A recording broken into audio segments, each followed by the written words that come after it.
আজ আমার বিয়ে, কিভাবে বিয়ে ঠিক হলো জানি না। কারণ এর আগে অনেকে আমায় দেখে গেছে, কিন্তু কেউ ছেলের বউ হিসেবে আমাকে পছন্দ করেননি। আজ আমার যার সাথে বিয়ে হচ্ছে তার নাম আদিব। দেখতে অনেক সুন্দর। আমি জানি সে আমাকে পছন্দ করেনি, কিন্তু তার বাবা মা আমাকে পছন্দ করেছে। আদিব আমাকে পছন্দ না করার পেছনে যুক্তি আছে। আমি দেখতে অতীব কালো। আদিবের মতো স্মার্ট হ্যান্ডসাম ছেলের পক্ষে আমাকে পছন্দ না করাই যুক্তিযুক্ত। আদিবের বাবা মা আমার রূপ দেখে না, হয়তো আমার ভালো কিছু দেখেই ছেলের বউ বানাতে চেয়েছে। আমি কাওমি মাদ্রাসায় লেখাপড়া করেছি। বড় হবার পর থেকে বাড়ির বাইরে বের হলে বোরকা পরে বের হয়েছি। কোনো বেগানা পুরুষ আমার চেহারা দর্শন করতে পারেনি। ছোট থেকে নামাজ রোজা, ধর্মীয় আচার ব্যবহার, নিয়মকানুন মনোযোগ দিয়ে মেনে চলেছি। এই দিকগুলো বিবেচনা করে হয়তো আদিবের মা বাবা ছেলের বউ করতে রাজি হলো। আদিব আমাকে স্ত্রী হিসেবে কতটা ভালোবাসবে জানি না। আমি চাইব আমার সমস্ত মন প্রাণ উজাড় করে তাকে ভালোবাসতে, তার আদেশ নির্দেশ মেনে চলতে। যে শ্বশুর শাশুড়ি আমাকে ছেলের বউ করে নিয়ে যাচ্ছে তাদের সেবা যত্ন করতে, তাদের মন মতো চলতে। বাসর রাতে আমি স্ত্রী হিসেবে নয়, রক্ষিতা হিসেবে স্বামীর কাছে গ্রহণযোগ্য হলাম। আদিব আমাকে বলে দিল, দেখো, তোমার মতো মেয়ে আমার স্ত্রী হওয়ার যোগ্য না। মা বাবার মুখের দিকে চেয়ে তোমাকে বিয়ে করতে বাধ্য হয়েছি। তুমি আমার রক্ষিতা হয়ে থাকতে পারো, স্ত্রী হয়ে থাকতে পারবে না। চাইলে কালই চলে যেতে পারো। আমি তাকে বলেছি, বিয়ে যখন হয়েছে তখন এবারেই আমার বাড়ি। আপনি আমাকে রক্ষিতা পাবেন আর যাই পাবেন, আপনি আমার স্বামী। কালিমা পরে আপনার সাথে আমার বিয়ে হয়েছে। আমি এ বাড়ি থেকে কোথাও যাচ্ছি না।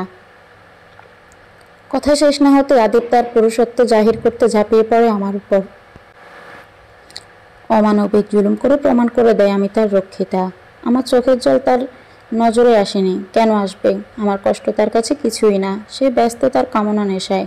সকালে বিছানা থেকে উঠতে গিয়ে বুঝতে পারছি আমি আদিবের কাছে সত্যিই রক্ষিতা। না হলে কেউ স্ত্রীর সাথে এমন নিষ্ঠুর অত্যাচার করতে পারে?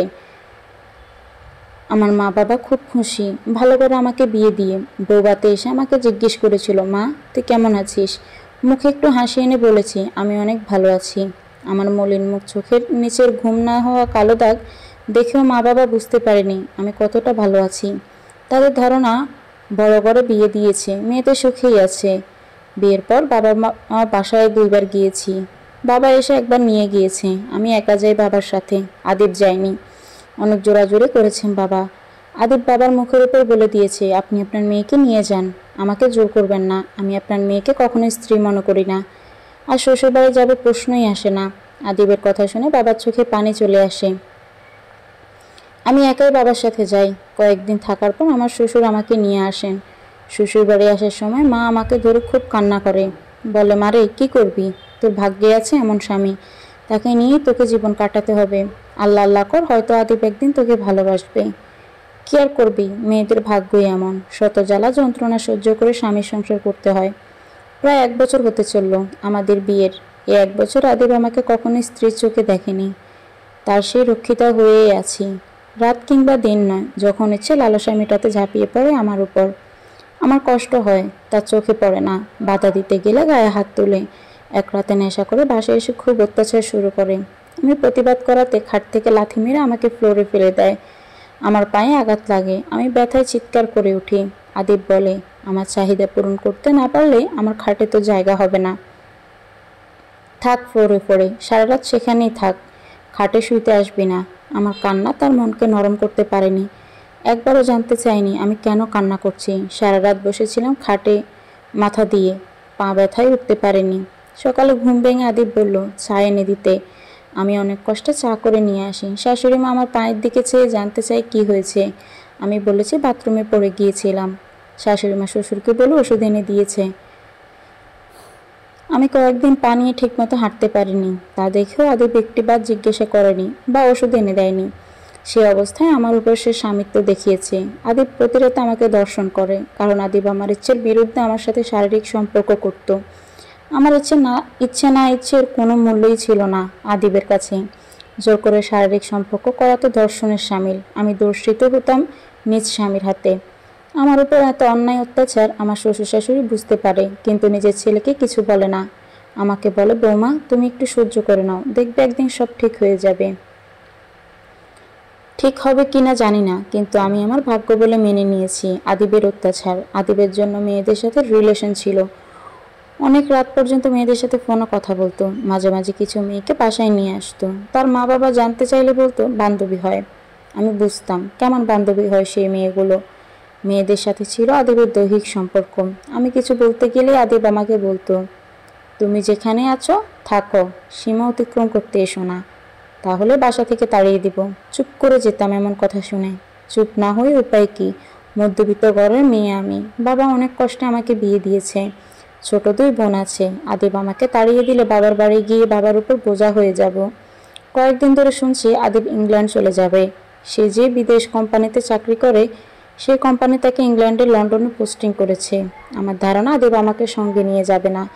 যে মানুষটা আমাকে স্ত্রী হিসেবে মানে না, সে আমার থেকে মুক্তি পেতেই চাইবে, সেটা আমি শিওর। কিন্তু আদিবের কথায় আমি অবাক না হয়ে পারলাম না। ইসরাত শোনো, সামনের মাসে আমরা লন্ডন যাব। তুমি চাইলে তোমার বাসা থেকে কয়েকদিনের জন্য ঘুরে আসতে পারো। লন্ডন চলে গেলে তো 2 বছরের আগে আসতে পারবে না। আপনি আমাকে সঙ্গে নিয়ে যাবেন? আমার তো বিশ্বাস হচ্ছে না। আদিবকে বললাম, অবিশ্বাসের কি আছে? সেখানে গেলে আমি কাজের মেয়ে কোথায় পাবো? কে আমার সব কাজ করে দিবে? আর সেই দেশে কাজের মেয়ে রাখতে গেলে অনেক টাকা খরচ করতে হবে। তুমি যখন আছো তাহলে অযথা টাকা খরচ করার দরকার কি? আর সেখানে যেও তো সাথে সাথে কাজের মেয়ে পাওয়া যাবে না, তাই তোমাকে সঙ্গে করে নিয়ে যাব। যখন আদিব বলেছিল ইংল্যান্ডে আমাকে সঙ্গে করে নিয়ে যাবে, কথাটা শুনে অনেক খুশি হয়েছিলাম। ভাবছিলাম এতদিন সংসার করে আমার প্রতি তার কিছুটা টান হয়েছে, সেই জন্য সাথে নিয়ে যেতে চাইছে। আমি তো ভুলেই গিয়েছিলাম আমি তার রক্ষিতা। আর এখন কাজের মেয়ে হয়ে তার সাথে ইংল্যান্ডে যাব। আদিব তার প্রয়োজনে আমাকে তার সঙ্গে নিচ্ছে, ভালোবেসে বা স্ত্রী হিসেবে নয়। খুব কষ্ট লাগছে আদিবের কথায়, চিৎকার করে কাঁদতে ইচ্ছে করছে। তাই আদিবের সামনে থেকে চলে আসলাম। বাথরুমে গিয়ে অনেকক্ষণ পর্যন্ত কাঁদলাম। পরের দিন আদিব আমাকে বাবার বাড়ি রেখে আসলো। গাড়ি থেকে নেমে আমি অনেকবার অনুরোধ করেছি আমাদের বাড়িতে যেতে, সে আসলো না। মা, ছোট দুই বোন আমাকে দেখে জড়িয়ে ধরলো। মা বলল, তুই অনেক শুকিয়ে গিয়েছিস মা, ঠিকমতো কি খাবার খাস না? তোর তো চোখের নিচে কালো দাগ পড়ে গেছে, ঘুম আস না? অনেক কষ্টে আছিস তাই না মা? মায়ের কথায় কী উত্তর দেবো, আমি যে কী জ্বালা যন্ত্রণায় আছি সেটা আমিই জানি। মাকে বললাম, না মা, তোমাদের জামাই এখন আগের চেয়ে অনেকটা ভালো হয়ে গেছে, এখন আর অত্যাচার করে না। শুকিয়ে গিয়েছে কারণ আমি ঠিকমতো খেতে পারি না, মুখে রুচি নেই। আমার কথা শুনে মা বলল, কাল তোকে ডাক্তারের কাছে নিয়ে যাব, ভিটামিন মিনারেল কিছু ওষুধ খেলেই মুখের রুচি ফিরে আসবে। মা আমাকে ডাক্তারের কাছে নিয়ে গেল। ডাক্তার আমাকে দেখে বলল, এই মেয়ে তো একদম দুর্বল, ঠিকমতো খাওয়া দাওয়া করে না, প্রেশার খুবই কম। এভাবে চলতে থাকলে বড় কোনো প্রবলেম হয়ে যাবে। ঠিকমতো খাওয়া দাওয়া করতে হবে, ঘুমাতে হবে এবং চিন্তামুক্ত থাকতে হবে। ডাক্তার আমাকে বললেন, আচ্ছা ইসরাত, আপনি কি খুব টেনশন করেন? আমি বললাম, একটু একটু চিন্তা তো করি। আপনি টেনশন বাদ দেন, আপনার শরীর খুবই দুর্বল, এই শরীর নিয়ে টেনশন করলে আপনার ক্ষতি হবে। বাবার বাড়িতে 9 দিন ছিলাম। মা বাবার যত্নে এই 9 দিনে আমি অনেকটা ভালো, প্রেশারটাও ঠিক। এই 9 দিন ঠিকমতো ঘুমোতে পেরেছি। আদিব গাড়ি নিয়ে ড্রাইভারকে পাঠিয়েছে। আমি ড্রাইভারের সাথে আদিবের বাসায় যাই। আমাকে দেখে শাশুড়ি বললেন, বৌমা তুমি বাবার বাড়ি গিয়ে কয়েকদিনের মোটা হয়ে গেছো, আমাদের বাসায় এত কিছু খেয়েও শুকনা ছিলে। শাশুড়ির কথা শুনে মনে মনে বললাম, আপনার ছেলে তো আমাকে অনেক শান্তিতে রাখে, তাই তো মোটা হতে পারি না। রাতে আদিব বাসায় ফিরে আমাকে জড়িয়ে ধরে বলল, তুমি তো মোটা হয়ে গেছো এই কয়দিনে, বাপের বাড়ি কি খেয়েছো? আমি বললাম, কিছুই না, চলেন রাতের খাবার দিই। আরে খাবার খাবো না, 9 দিন তোমাকে ছাড়া ছিলাম, আজ সেই উসুলটা আগে পোষাবো। সারা রাত ঘুমোতে দেয়নি আদিব আমাকে। এখন সকাল 7টা বাজে, আমাকে উঠতে হবে সকালের নাস্তা বানাতে। আদিব ঘুমোচ্ছে, সে 9টা পর্যন্ত ঘুমাবে। আমি উঠতে গিয়ে মাথাটা কেমন চক্কর দিয়ে উঠলো, হয়তো ঘুম না হবার জন্য। উঠতে ইচ্ছে করছে না, খুব ঘুমোতে ইচ্ছে করছে, কিন্তু করব। নাস্তা বানাতে হবে, না হলে আদিব কী খেয়ে অফিসে যাবে। ওয়াশরুমে যেয়ে ফ্রেশ হয়ে কিচেনে গেলাম নাস্তা বানাতে। দিন যত যাচ্ছে ইংল্যান্ড যাবার সময় ঘনিয়ে আসছে। আমার বুকের ভেতর কেমন একটা ভয় এসে বাধা বাঁধছে। বারবার মনে হচ্ছে আদিব এখানেই আমার সাথে যে ব্যবহার করে, বিদেশে নিয়ে গিয়ে কী না কী করে। সেখানে তো আমি কিছুই চিনব না, জানবো না। বাংলাদেশ ছেড়ে, মা বাবা ছোট বোনদের ছেড়ে যাব কবে, কবে না কবে আসি জানি না। আদিব যদি আমাকে বাংলাদেশ আর কখনো না নিয়ে আসে, তাহলে আমি কিভাবে আসব? আমার মা বাবা বোনদের কিভাবে দেখব? দুশ্চিন্তা আমাকে পাগল করে দিচ্ছে। একবার মনে হয় আদিবকে বলে দেই আমি তার সাথে ইংল্যান্ড যাব না, কিন্তু পরক্ষণেই চিন্তা করি না করাটা ঠিক হবে। আমি অনেক ভেবে সিদ্ধান্তে উপনীত হলাম, আদিবের সাথে ইংল্যান্ড যাব না। দরকার হয় এই দেশ থেকে মানুষের বাসায় কাজ করে খাবো, তাও আদিব পশুদের সঙ্গে। আমি বিদেশ যাব না। মাকে ফোন করে বলি, মা আমি ইংল্যান্ড যাব না, এখানেই আদিব আমার উপর যে নির্যাতন করে, বিদেশে নিয়ে গিয়ে কী যে করবে তার কোনো হিসেব নেই। আমার কথা শুনে মনে হয় আকাশ ভেঙে মায়ের মাথায় উপর পড়ছে। ইসরাত, তুই কি পাগল হয়ে গেলি? কি বলছিস এইসব? তুই জামাইয়ের সঙ্গে কেন যাবি না? না গিয়ে কই থাকবি? তোর আরও দুটা বোন আছে, তাদের বিয়ে দিতে হবে। তুই যদি স্বামীর বাড়ি থেকে চলে আসিস মানুষ কি বলবে? বলবে বড় মেয়েকে বিয়ে দিয়েছে, সংসার করতে না পেরে বাপের বাড়ি চলে আসছে। ছোট মেয়েগুলো আর কতটা ভালো হবে? তোর জন্য আমার আরও দুটা মেয়ের জীবন নষ্ট হোক সেটা আমি চাই না। তুই আদিবের সাথে ইংল্যান্ড যা, সেটাই তোর জন্য আমাদের জন্য মঙ্গলজনক হবে। মায়ের কাছ থেকে এমন কথা শুনে আমার আর কিছু বলতে চাইল না মন। ফোনটা কেটে দিলাম। আমি আদিবের সাথে ইংল্যান্ড যাব, যা হবার হবে। আজ থেকে আমার কেউ নেই। আপনজনেরা আমাকে বুঝলো না। না হয় ইংল্যান্ড নিয়ে আদিব আমাকে মেরে ফেলবে। আর বাঁচার ইচ্ছে নেই, যা ইচ্ছে করুক। ইংল্যান্ড যাবার দিন বাবা মা দুই বোন আসছে আমাকে বিদায় দিতে। আমি মা বাবার সাথে তেমন কথা বললাম না। ছোট বোনকে বললাম ভালো মতো লেখাপড়া করতে, ভালোভাবে বুঝে শুনে চলতে। এয়ারপোর্ট পর্যন্ত মা বাবা বোন শ্বশুর শাশুড়ি আমাদেরকে এগিয়ে দিয়ে আসলো।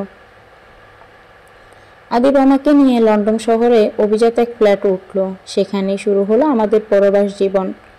আদিব সকাল 10টায় অফিস যায়, আসে 5টায়, এসে খেয়ে রেস্ট নিয়ে আবার বাহিরে চলে যায়, আসে রাত 11টায় 12টায়। এসে সেই চিরাচরিত অত্যাচার।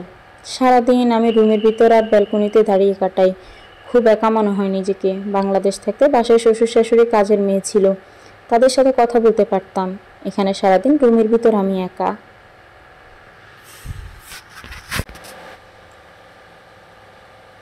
একদম ভালো লাগে না, অসহ্য অনুভূতি বন্দি জীবন। আদিব 5টায় এসে খেয়ে আবার যখন চলে যায় আসে মাঝরাতে। একে একে এত বড় ফ্ল্যাটে থাকতে ভয় পাই। আদিবকে একদিন বলেছিলাম এত রাত করে বাসায় ফিরেন, একা থাকতে আমার ভয় করে। আদিব বলেছিল তোমার জন্য আমি সন্ধ্যা রাতেই রুমে বসে থাকি। আমার সব ফ্রেন্ডস তাদের বউকে নিয়ে নাইট ক্লাবে যায়, কত মাস্তি করে। আমার তো আর সে ভাগ্য নেই। তোমার মতো মেয়েকে নিয়ে কই যাব? বাহিরেই তো যেতে পারি না, লোকজন হাসাহাসি করবে যদি দেখে আমার মতো ছেলের এমন কালো বউ। কিছু বলার সামর্থ্য ছিল না আমার। আদিবের কথাগুলো শুনে অপমানের লজ্জায় আমার চোখে পানি চলে আসছে। নিজেকে খুব ছোট মনে হয়। আদিব ঠিক বলেছে, তার মতো ছেলের বউ হবার কোনো যোগ্যতাই নেই আমার। আমার সব যোগ্যতা কেড়ে নিয়েছে আমার গায়ের কালো রং। দোষটা তো আমারই, আমি কালো। এখন আবার আরেক ঝামেলা সৃষ্টি হয়েছে। আদিব প্রায় প্রতিদিন তার ইংলিশ ফ্রেন্ডদের সঙ্গে করে বাসায় নিয়ে আসে বাঙালি খাবার খাওয়াতে। আমাকে ভালো ভালো খাবার রান্না করে তাদেরকে খাওয়াতে হয়। আদিবের ইংলিশ ফ্রেন্ডগুলো বাঙালি খাবার খেয়ে তৃপ্তির ঢেকুর তুলে বলে, মিস্টার আদিব, তোমার ওয়াইফ হেব্বি জোস, খাবার বানাতে পারে, সে কিন্তু দেখতে অনেক সুইট। ফ্রেন্ডসদের প্রশংসা শুনে আদিব অবাক হয়ে যায়। তার কাছে মনে হয় তার ফ্রেন্ডসরা মজা করছে। তার এক ফ্রেন্ডস টনি মাব্রু গর্দে আদিবকে বলল, রিয়েলি আদিব, বাঙালি মেয়েরা অনেক সুন্দরী হয়। আমাদের দেশে সাদা চামড়ার মেয়েগুলো কিন্তু সুন্দরী না, ফর্সা হলেই সুন্দর না, ফেস সুন্দর হলেই সে সুন্দর। টনির কথা শুনে আদিব আমার মুখের দিকে চেয়েছিল। আদিব একদিন তার বসকে নিয়ে আসলেন আমার হাতে রান্না খাওয়ানোর জন্য। বস দেখতে সেই লম্বা মোটা ফর্সা দবদবে, এসে আমাকে জড়িয়ে ধরতে চাইল। আমি দূরে সরে গেলাম। বস মনে হয় অপমানিত বোধ করলেন। তাতে আমার কি? রান্না করতে আমি কিচেনে গেলাম। আদিব আর বস মিলে ড্রিঙ্ক করছে। বুঝতে পারলাম পিছন থেকে কেউ আমাকে জড়িয়ে ধরছে। ভাবলাম আদিব, কিন্তু চেয়ে দেখি বস। আমি বললাম ছাড়েন আমাকে। বস আরও শক্ত করে জড়িয়ে ধরল আমাকে। আমি চিৎকার করে আদিবকে ডাকলাম। আদিব কিচেনে আসার সাথে সাথে বস আমাকে ছেড়ে দিয়ে আদিবকে বলল, আদিব, তোমার ওয়াইফ আমাকে অপমান করছে। আমি চাইলে তোমাকে চাকরিচ্যুত করতে পারি, কিন্তু তা আমি করব না। তোমার ওয়াইফকে আমার ভালো লাগছে। আমি চাই সে আজ রাতটা আমার সঙ্গে কাটাবে। তুমি তোমার ওয়াইফকে রাজি করাও, না হলে তোমার চাকরি থাকবে না। অফিস থেকে তোমাকে ফ্ল্যাটের গাড়ি দেওয়া হয়েছে, সেগুলো কেড়ে নেওয়া হবে। তোমাকে লন্ডনের রাস্তায় পড়ে থাকতে হবে। আমার কথা মানবে কিনা ভেবেচিন্তে সিদ্ধান্ত নাও। বস কথাগুলো বলে কিচেন থেকে বের হয়ে ড্রয়িং রুমে গিয়ে বসলো। আদিব আমাকে বলল, ইসরাত, তুমি কি চাও আমার চাকরি চলে যাক? সব কিছু কেড়ে নিক, যদি না চাও একটা রাতের জন্য বসের সঙ্গে রাত কাটাও। আপনি কি বলছেন? আমি পরপুরুষের সঙ্গে রাত কাটাবো? আপনি স্বামী হয়ে এর নির্দেশ? আসলে আপনি তো আমাকে কখনো স্ত্রী মনে করেননি, তাই আজ আমাকে পরপুরুষের হাতে তুলে দিতে আপনার বিবেকে বাচ্ছে না। আমি আপনার এই অন্যায় আদেশ মানতে পারবো না। আমার কথা শেষ না হতে হতে আদিব আমার গালে থাপ্পড় মেরে বলল, যা বলছি কর। এত নীতি কথা শোনার সময় আমার নেই। রান্না শেষ করে ডিনারের পর সেজেগুজে বসে বসের কাছে যাবি।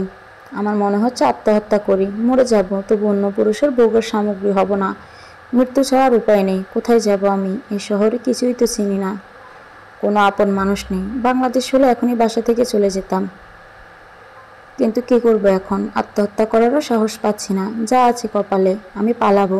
পেছনের দরজা দিয়ে আমি নিচে নেমে আসলাম, পা বাড়ালাম অজানা গন্তব্যে। ভাগ্যে কি আছে জানি না, লন্ডন শহরের রাস্তা দিয়ে হাঁটছি আমি। রাত 10টা বাজে। কোথায় যাব, কার কাছে যাব, কিছু ভাবতে পারছি না। হাঁটছি তো হাঁটছি, মনে হচ্ছে অনন্তকাল ধরে হেঁটে চলেছি। লন্ডনের রাস্তায় বড় বড় ঘড়ি লাগানো। ঘড়িতে দেখলাম রাত 2টা। আমি 3.5 ঘন্টা ধরে হাঁটছি, খুব পানির তৃষ্ণা পেয়েছে। সামনে একটা রেস্টুরেন্ট দেখে এগিয়ে গেলাম। ভাবলাম এক গ্লাস পানি খাবো আর কিছুক্ষণ বসে রেস্ট নিব। আমি রেস্টুরেন্টে যেয়ে পানি খেতে চাইলাম। এক লোক পানি হাতে দিয়ে জানতে চাইলো আর কিছু খাবো কিনা। আমি বললাম আমার কাছে টাকা নেই। একটা টেবিল খালি পেয়ে চেয়ার টেনে বসলাম। কয়েক মিনিট পর ওয়েটার এসে বলল, ম্যাম আপনি টেবিল খালি করে দেন প্লিজ। আমি বের হয়ে আসলাম। রেস্টুরেন্ট থেকে আমার পেছন পেছন 4জন লোক এসে আমার সামনে দাঁড়ালো। কি করছেন? কে আপনারা? আমার হাত ছাড়ুন। আমার কথার উত্তর না দিয়ে লোকগুলো বলাবলি করছে, মেয়েটা বাঙালি, অনেক দিনের স্বাদ ছিল বাঙালি নারীর সঙ্গে মাস্তি করব। 2জন লোক আমার 2 হাত চেপে ধরে অন্য 2জনকে বলছে তাড়াতাড়ি কার নিয়ে আসতে। আমি মনে মনে ভাবলাম, আমার কপালটাই খারাপ, না হলে ইজ্জত বাঁচাতে পালিয়ে এসে আবার আদিবের মতো নরপশুর হাতেই পড়লাম। এ কি করছেন? ছাড়েন বলছি, না হলে এখনই ট্রাফিক পুলিশ ডাকবো। এত বড় সাহস! আমার ওয়াইফের হাত ধরে টানাটানি করেন। আচমকা একজন এসে এই কথাগুলো বলল। কথাগুলো শুনে শয়তান 4জন লোক ভয় পেয়ে সেখান থেকে চলে গেল। আমি লোকটাকে কৃতজ্ঞতার চোখে তাকিয়ে ধন্যবাদ দিলাম। সরি, আমি আপনাকে আমার ওয়াইফ বলেছি বলে। এটা না বললে লোকগুলো আপনাকে ছেড়ে দিত না। আপনাকে তাদের হাত থেকে বাঁচানোর জন্য ওয়াইফ বলেছি। আচ্ছা আপনি কোথায় থাকেন বলেন, আমি আপনাকে বাসায় পৌঁছে দিয়ে আসি। আমার থাকার মতো কোনো জায়গা নেই যেখানে আপনি আমাকে পৌঁছে দিয়ে আসবেন। আমার কথা শুনে লোকটা অবাক হলো। তার চেয়ে বেশি অবাক হয়েছি আমি, লোকটা যদি আজ আমাকে শয়তান লোকদের হাত থেকে না বাঁচাতো তাহলে কি হতো? আর লোকটাই বা কেন আমাকে বাঁচাতে আসলো? নিজের স্ত্রী বলে পরিচয় দিল। আমি লোকটার কাছে জানতে চাইলাম সে কেন আসলো আমাকে রক্ষা করতে। আর সে কে? আমি হাসিব আহমেদ, স্কলারশিপ পেয়ে লন্ডনে পড়তে আসছি। পড়াশোনার পাশাপাশি পার্ট টাইম জব করি।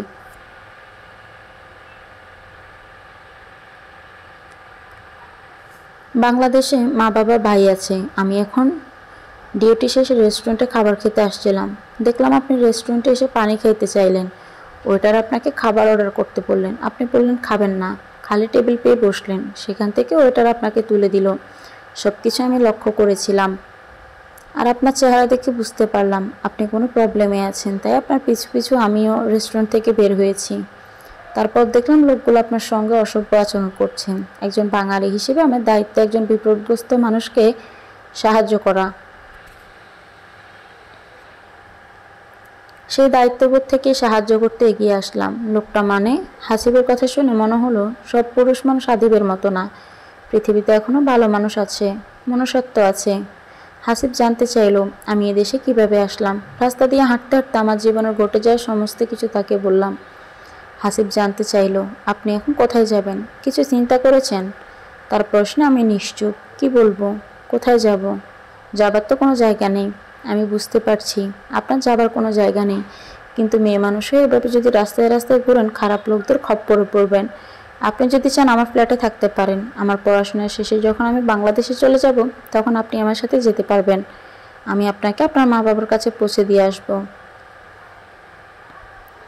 হাসিবের কথায় আমি আস্থা খুঁজে পেলাম। সে এক মুহূর্তে আমার আপনজনের জায়গা দখল করে নিল।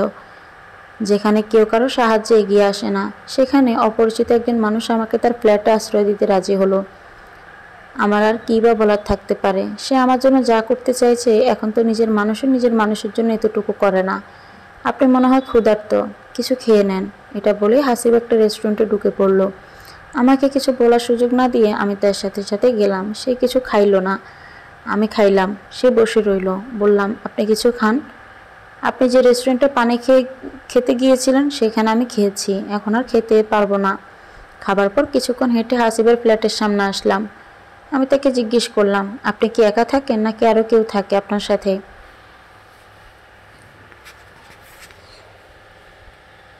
আমার সাথে তুহিন থাকে, সেও পড়াশোনা করে এবং পার্ট টাইম জব করে। আপনি কোনো চিন্তা করবেন না, তুহিন ভালো ছেলে। তাকে আমি বুঝিয়ে বললে সে কিছু বলবে না। হাসিবের কাছে চাবি আছে, সে দরজা খুলে আমাকে নিয়ে ভিতরে প্রবেশ করলো। তুহিনকে ঘুম থেকে তুলে বলল, শোন, আমি তোর রুমে ঘুমাবো। একটা মেয়ে খুব বিপদে পড়েছে, তাকে আমার সাথে করে নিয়ে আসছি।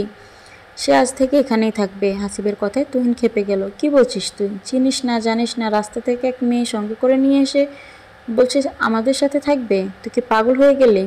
তোর মতলব কি বলতো হাসিব? হাসিব তাকে সব বুঝিয়ে বলল, আমার সাথে যা যা ঘটেছে। হাসিব আরও বলল, এ মেয়ে যদি তোর বা আমার নিজের কেউ হতো তাহলে কি পারতে রাস্তায় ফেলে রেখে চলে আসতে? আমিও রেখে চলে আসতে পারিনি, কেন জানি মনে হলো খুব আপন। হাসিবের রুমে আমাকে রেখে হাসিব তুহিনের রুমে চলে আসলো। হাসিব বাহিরে খাবার খায় আর আমার জন্য বাহির থেকে খাবার কিনে নিয়ে আসে। ভেবে দেখলাম দুজনের জন্য খাবার কিনতে অনেক টাকা লাগে। হাসিবকে বললাম, কিছু মনে না করলে একটা কথা বলি? বলেন, আপনি কি বলতে চান? হাসিব বলল, আপনি বাজার করে নিয়ে আসবেন, আমি রান্না করব।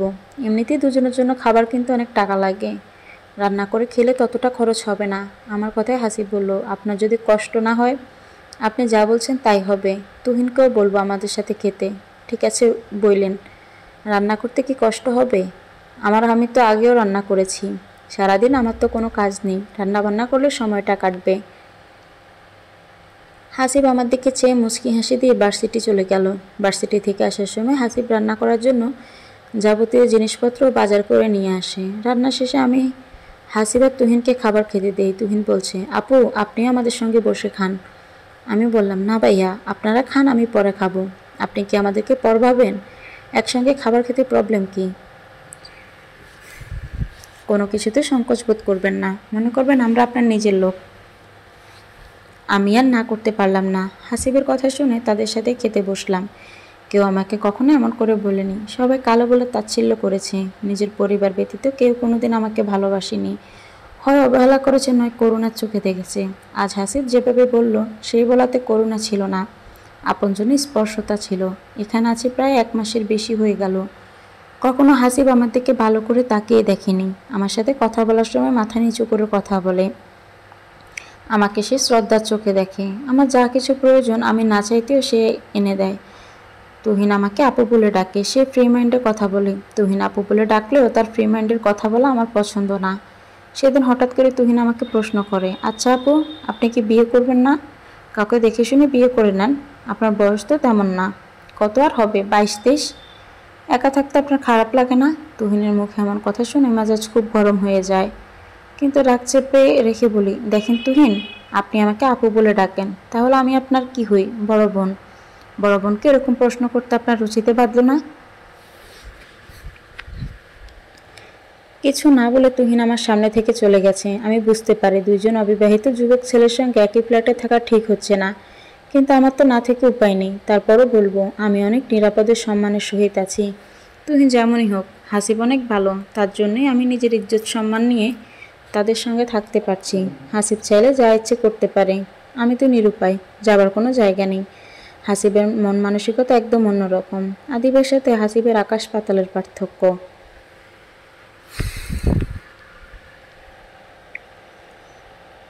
সব পুরুষই যে নারী পেয়ে নারীর উপর ঝাঁপিয়ে পড়ে তা নয়, কিছু পুরুষ নারীকে সম্মান করে। রাতে তুহিনকে খাবার খেতে দিয়ে আমি ব্যালকনিতে দাঁড়িয়ে রাতের লন্ডন শহর দেখছি। হাসিব তার অফিসে রাতে ডিউটিতে গিয়েছে, আসবে রাত 2টায়। তুহিন ডিউটি শেষে কিছুক্ষণ আগে বাসায় আসছে। লন্ডন শহরে মানুষ সারা রাত জেগে থাকে, এখনও হাজার হাজার গাড়ি চলছে রাস্তা দিয়ে। আমাদের বাংলাদেশে রাত 11টায় এত গাড়ি চলাচল করে না। বাংলাদেশের কথা মনে হতেই মা বাবা বোনদের মুখ চোখের সামনে ভেসে উঠল। জানি না কবে বাংলাদেশ যেতে পারবো, আর কবে মা বাবার বোনদের মুখ দেখতে পারবো। অনুভব করলাম কেউ আমার কাঁধে হাত রাখছে। ভাবলাম মনের ভুল, কিন্তু না, তুহিন আমার কাঁধে হাত রাখছে।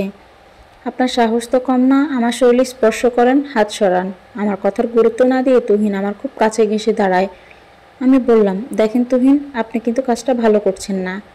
আমার কাছ থেকে দূরে সরেন। আমি আপনার প্রতি দুর্বল হয়ে পড়ছি। আপনার কথা ভেবে রাতে আমার ঘুম আসে না। প্লিজ ইসরাত, আমার সাথে আপনি শারীরিক সম্পর্ক করেন। আপনি যা চাইবেন তাই দেব। যেদিন থেকে আপনাকে দেখেছি সেদিন থেকে আপনার দেহের উপর আমার নেশা পড়ে গিয়েছে। অনেক আগে এই কথাগুলো বলতাম, হাসিবের ভয়ে বলিনি, কিন্তু আজ আর না বলে থাকতে পারলাম না। নীল রঙের শাড়িতে আপনাকে খুব হট লাগছে। এত নিচে আপনি, ইচ্ছে করছে আপনার গালে কষে একটা চড় মারি, কিন্তু পারবো না। হাসিব বাসায় আসুক, তাকেই বলবো আপনার এই নোংরা প্রস্তাবের কথা। আমার কথা শুনে তুহিন হেসে দিল, বলল, কখন হাসিব আসবে আর কখন তুমি বলবে? তার আগে আমি যা করতে চাই করে নেব। আমি হাসিবের মতো সাধু পুরুষ হয়ে আর থাকতে পারবো না। এতদিন থেকেছি, এটাই বেশি। তুহিন আমাকে জোর করে জড়িয়ে ধরে কিস করতে চাইল। আমি তার হাতে কামড় বসিয়ে দিয়ে রুমে গিয়ে দরজা লক করে দিলাম। খুব কষ্ট লাগছে, যাকে ভাই মনে করলাম সে আজ আমার ইজ্জত নষ্ট করার জন্য মরিয়া হয়ে গেছে। ইচ্ছে মতো কাঁদলাম। এখন মনে হচ্ছে হাসিবও কি আমার সাথে এমন কিছু করতে চাইবে? আমি তো তার ভরসায় এখানে আছি। সে যদি এমন কিছু করতে চায় তাহলে নিজেকে আর রক্ষা করতে পারবো না। তুহিন অনেকবার দরজায় এসে ডাকলো, বলল, তুমি চাইলে তোমাকে আমি বিয়ে করব, তবুও দরজা খুলে দাও। ইসরাত প্লিজ, আমাকে বিশ্বাস করো, আমি সত্যি তোমাকে বিয়ে করতে চাই। তুহিনের মুখে এমন প্রতিশ্রুতি শুনে ঘৃণায় তার মুখে থুতু দিতে ইচ্ছে করছে। লম্পটটা নিজের কামনা সিদ্ধির উদ্দেশ্যে কত মিথ্যে বলছে। যে যা বলার বলুক, আমি অপেক্ষা করে আছি হাসিব আসার। শয়তানটা অনেক ডাকাডাকি করে এখন মনে হয় ঘুমোচ্ছে। রাত 1টা বাজে। কিছুক্ষণ পর হাসিব আসবে। আমার চোখ লেগে আসছে ঘুমে, তবুও আমি জোর করে চোখ খুলে রাখার চেষ্টা করছি। খুব খিদে লাগছে, রাতের খাবার খাইনি। ভাবছিলাম তুহিন খাবার শেষে হলে আমি খাবো। রুমের বাইরের শব্দ শুনে জানালা দিয়ে উঁকি দিয়ে দেখলাম হাসিব আসছে। আমি সাথে সাথে দরজা খুলে হাসিবকে বললাম, আমার কিছু কথা আছে, যদি শুনতেন। হাসিব আমার রুমে আসলো। কি হয়েছে জানতে চাইলো। কি করে বলল বুঝতে পারছি না। আমি চুপ করে আছি। হাসিব আমার মুখের দিকে চেয়ে বলল, আপনার চেহারা মলিন কেন? কি হয়েছে আপনার? বলুন, কি হয়েছে? আপনার যদি কোনো সমস্যা হয়ে থাকে নির্ভয়ে আমাকে বলতে পারেন। কি হলো, কাঁদছেন কেন? তুহিন আপনার সাথে কেন অসভ্য আচরণ করেছে? করলে বলেন, তাকে আমি দেখে নিব। আজ প্রথম হাসিব আমার মুখের দিকে এতক্ষণ তাকিয়েছিল। তাকিয়ে থেকে সে আমার মনের কথা বুঝতে পারছে। আমি তুহিনের ব্যাপারে সব বললাম। সব শুনে হাসিব রেগে গেল। তার চোখ দুটা লাল হয়ে গেছে। বললাম, যাই করেন, আমার জন্য আপনারা মারামারি কিছু করেন না। হাসিব তুহিনের রুমে গিয়ে তুহিনের শরীর থেকে কম্বল টান দিয়ে মেঝেতে ফেলে দেয়। তুহিন ঘুমোচ্ছিল, সেই ভয়ে পেয়ে লাফিয়ে উঠে বসে। হাসিবের রাগান্বিত চেহারা দেখে তুহিন বলে, দেখ হাসিব, আমি ইসরাতকে তেমন কিছু বলিনি। বিয়ের কথা বলেছি। সে আমাকে অপমান করছে। মনে হয় তোর সাথে আমার নামের আবল তাবল বলছে। তুহিনের কথা হাসিব বিশ্বাস না করে তুহিনের গেঞ্জির কলার ধরে কয়েকটা ঘুষি মারে। তুহিনের নাকে মুখে ঠোঁট দিয়ে রক্ত বের হতে থাকে। তুহিনও হাসিবকে মারার জন্য খেপে ওঠে, কিন্তু হাসিবের সঙ্গে শক্তি দিতে পারে না। হাসিব তুহিনকে আরও মারতে থাকে। আমি থামাতে চেষ্টা করে পারছি না। হাসিব তুহিনকে মারছে আর বলছে, শালা, তোকে আমি প্রথম দিন থেকে বলছি একটা অসহায় মেয়েকে আশ্রয় দিলাম, কখনো বাজে নজরে তাকাবি না, নিজের বোন মনে করবি। তুই এতটা নীচ নির্লজ্জ, যাকে আপু বলে ডাকলি, আস্থার সম্মান নষ্ট করতে চাইলি? তোকে তো পুলিশে দেওয়া উচিত। অনেক বুঝিয়ে সুঝিয়ে হাসিবকে তুহিনের রুম থেকে নিয়ে আসলাম। হাসিবকে বললাম, আপনি এখন ডিনার করেন। সে খাইতে চাইল না। জানতে চাইল আমি খেয়েছি কিনা। আমি খাইনি শুনে সে আমাকে খাবার খেয়ে ঘুমিয়ে যেতে বলল। আপনি না খেয়ে থাকবেন আর আমি খাবো, তা হবে না। যদি আপনি খান তাহলে আমিও খাবো। আমার কথায় হাসিব রাজি হলো। খাওয়া শেষে বলল, আমাকে রুমে গিয়ে ঘুমোতে। সে ড্রয়িং রুমে বিছানা করে থাকবে, আমি থাকবো খাটার আপনি ফ্লোরে। সেটা কি করে হয়? আপনি খাটে ঘুমান, আমি নিচে বিছানা করে থাকবো। হাসিব অবাক হয়ে বলল, আপনি ড্রয়িং রুমে থাকবেন বললেন কি? শয়তানটা একা পেয়ে আবার কি না কি করতে চাইবে। আর আমি ড্রয়িং রুমে থাকতে চাইনি, আপনার রুমেই থাকবো। আপনি খাটে ঘুমাবেন আর আমি ফ্লোরে। হাসিব রাজি হলো না। আমাকে জোর করে রুমে পাঠিয়ে দিয়ে হাসিব ড্রয়িং রুমে ফ্লোরে বিছানা করে শুয়ে পড়ল। আমার ঘুম আসছে না। ভাবছি পৃথিবীতে কত ধরনের মানুষ আছে, কেউ ভালো কেউ খারাপ। খারাপ মানুষের সংখ্যাই বেশি, ভালোর সংখ্যা হাতে গোনা। তবে আমার সৌভাগ্য, তেমন একজন মানুষের দেখা পেয়েছি। কখন যে ঘুমিয়ে পড়লাম বুঝতে পারিনি। ঘুম ভেঙে দেখি সকাল 7টা। উঠে কিচেনে গেলাম রান্না করতে। হাসিব এখনও ঘুমোচ্ছে। আমি রুটি বাজি করে হাসিবকে ঘুম থেকে ডেকে তুললাম। হাসিব আমাকে বলল, শোনো নিসরাত, আমি আগে তুহিনের সঙ্গে কথা বলে আসি, পরে নাস্তা করব। জানতে চাইলাম কি কথা বলবেন? তুহিনের সঙ্গে। তার মতো মানুষের সাথে একই ফ্ল্যাটে থাকা আমি নিরাপদ মনে করি না। তাকে জিজ্ঞাসা করে দেখি এই ফ্ল্যাটে সে থাকবে নাকি থাকবে না। যদি সে থাকতে চায় তাহলে আমি আপনাকে নিয়ে অন্য কোনো ফ্ল্যাটে উঠবো। হাসিব তুহিনের সঙ্গে কথা বলে এসে আমাকে বলল, আমি আজ ভার্সিটি যাব না, নাস্তা খেয়ে বের হচ্ছি, ফ্ল্যাট বাসা খুঁজতে হবে। আপনি দরজা লক করে থাকবেন, আমি যতক্ষণ না পর্যন্ত বাসায় ফিরি। এই তুহিন মানুষটার সঙ্গে থাকার কোনো ইচ্ছে আমার নেই। নাস্তা খেয়ে হাসিব বের হয়ে গেল। তুহিন এখনও শুয়ে আছে। হাসিব যাবার সময় আমাকে বারবার সাবধান করে দিয়েছে সে না আসা পর্যন্ত যেন আমি রুমের বাহিরে না বের হই। আমি নাস্তা করে রুমে গিয়ে দরজা লক করে দিয়ে ঘুমিয়ে গেলাম। হাসিবের ডাকে আমার ঘুম ভাঙলো। ঘড়ির দিকে তাকিয়ে দেখি দুপুর 3টে বাজে। দুপুরে তো রান্না করা হয়নি। আমার খুব খিদে লাগছে। দরজা খুলে রুম থেকে বের হয়ে দেখি হাসিবের হাতে খাবারের প্যাকেট। আমাকে বলল, আসেন খেয়ে নেওয়া যাক, ফ্ল্যাট ভাড়া পেয়েছি। ফ্ল্যাটের মালিক কিছু টাকা অগ্রিম চাচ্ছে, আমার কাছে তত টাকা নেই। তাই বাংলাদেশে ভাইয়ের কাছে ফোন করে টাকা চাইলাম। ভাইয়া প্রথমে রাজি হয়নি এত টাকা দিতে, অনেক বুঝিয়ে রাজি করলাম। সব ঝামেলা আমার জন্য, না হলে তো আপনি তুহিন একসঙ্গে ভালোই ছিলেন। হাসিব রেগে গেল, কিসের ঝামেলা বলছেন আপনি? আমার কাছে আপনি ঝামেলা না। আমি আপনার জন্য কিছু করতে পারছি, এটাই আমার বড় পাওয়া। কয়জনের এমন সুযোগ হয় অপরের সাহায্য করার? কি আর বলবো, আমার চোখে পানি চলে আসছে হাসিবের কথা শুনে। তার মতো মানুষের সাথে দেখা না আজ আমি কোথায় কোনো নরপশুর ভোগের সামগ্রী হতাম কে জানে। নতুন ফ্ল্যাটে আসছে কয়েকদিন ধরে, এখন আর তুহিন জানোয়ারের জন্য ভয় নেই। ফ্ল্যাটে 2টা বেডরুম, আমি থাকি একটায় আর একটায় হাসিব। এখন আমার অপেক্ষার পালা, কবে বাংলাদেশে যেতে পারবো সে আশায় দিন গুনছি। 2 বছর পর হাসিবের স্টাডি কমপ্লিট হবে, তখনই হয়তো আমাকে নিয়ে সে বাংলাদেশে যাবে। কিছু শারীরিক প্রবলেম হচ্ছে 2 দিন ধরে। ভাত খাইলে বমি বমি লাগে, মাথা চক্কর দেয়। আমার মনে সন্দেহ জাগলো, এই মাসে পিরিয়ডও হয়নি, তাহলে কি আমি প্রেগনেন্ট? আমি হাসিবকে বললাম আমাকে ডাক্তারের কাছে নিয়ে যেতে।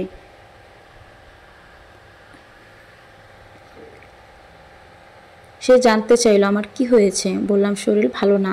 সন্ধ্যায় হাসিব আমাকে হাসপাতালে নিয়ে যায়। ডাক্তার চেক আপ করে জানান আমি প্রেগনেন্ট। শুনে আমার মাথায় ঘুরে গেল। কি করব আমি এখন? এই বাচ্চা আমি কি করব? তাকে তো পারবো না পৃথিবীতে জন্ম দিতে। চোখ দিয়ে অজোরে কান্না আসছে। দেখেন, আপনি কোনো চিন্তা করবেন, আমি আছি আপনার পাশে।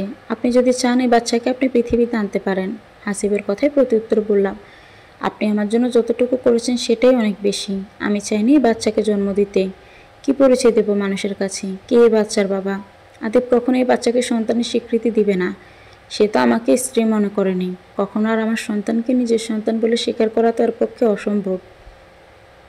তাহলে আপনি কি চান, এ বাচ্চাকে নষ্ট করে দিতে? হাসিবের এমন প্রশ্ন আমি হচকিয়ে গেলাম। বুকের ভেতর মুচড়ে উঠল। তাকে বললাম, স্বপ্নে ছিল আমি একদিন মা হব, আমার সন্তানকে অনেক আদর ভালোবাসা দেব। জানেন, সব মেয়েই স্বপ্ন থাকে তার প্রথম সন্তানের মুখে মা ডাক শুনতে। আমার ভাগ্যে হয়তো নেই। হাসিব ডাক্তারকে বলল, আপনি ওষুধপত্র লিখে দেন যাতে করে মা আর বাচ্চা দুজনেই সুস্থ থাকে। ডাক্তার হাসিবকে বলল ঠিকমতো খেয়াল রাখতে আর নিয়মিত খাবার খাওয়াতে। আমি অবাক হয়ে যাচ্ছি হাসিবের কাণ্ড দেখে। সেই সিদ্ধান্ত নিয়ে নিয়েছে আমাকে সন্তানের দায়িত্ব নিতে। কিন্তু আমি ভাবছি অন্য কথা। সে না হয় বাচ্চার দায়িত্ব নিল, যখন সবাই জানতে চাইবে বাচ্চার বাবাকে, তখন আমি লোকের কাছে কি জবাব দিব? শুনুন, যা হবার হবে। আগে এত কিছু ভেবে লাভ নেই। সব কিছুর সমাধান আল্লাহর হাতে। তিনি যা করবেন ভালোই করবেন। এখন চিন্তা বাদ দিয়ে অনাগত সন্তানকে নিয়ে স্বপ্ন দেখুন, সেটাই বেটার হবে। কেয়ার করব, সব চিন্তা বাদ দিলাম। হাসিব আমার অনেক কেয়ার করে। সময় মতো খাবার খেলাম কিনা, মেডিসিন খেলাম কিনা টাইম টু টাইম খেয়াল রাখে। যখন বাসায় না থাকে ফোন করে আমাকে মনে করিয়ে দেয় খাবার ও মেডিসিন খেতে। আস্তে আস্তে সময় চলতে লাগলো। এখন আমি 6 মাসের অন্তঃসত্ত্বা। হাসিব আল্ট্রাসোনোগ্রাফি করার জন্য পাগল হয়ে গেছে। বারবার বলছে ডাক্তারের কাছে নিয়ে যাবে আমাকে। আমি বললাম যা হয় হবে, অযথা টাকা খরচ করার কি দরকার। সে এক প্রকার জোর করে আমাকে ডাক্তারের কাছে নিয়ে গেল। আল্ট্রাসোনোগ্রাফ রিপোর্ট আসলো, মেয়ে হবে। মেয়ে হবে শুনে হাসিব অনেক খুশি। আমার মুখ মলিন দেখে হাসিব জানতে চাইলো আমি খুশি হয়েছি কিনা। কি করে খুশি হব? আমি তো অনেক লাঞ্ছিত, অত্যাচারিত, নিপীড়িত। আমার মেয়ে যে অত্যাচারিত নিপীড়িত হবে না তার গ্যারান্টি কে দিতে পারে? আর যদি আমার মেয়ে আমার মতো কালো বর্ণের হয় তাহলে তো তার ভাগ্যেও আমার মতো অবহেলা ছাড়া কিছুই জুটবে না। এত চিন্তা করতে হবে না।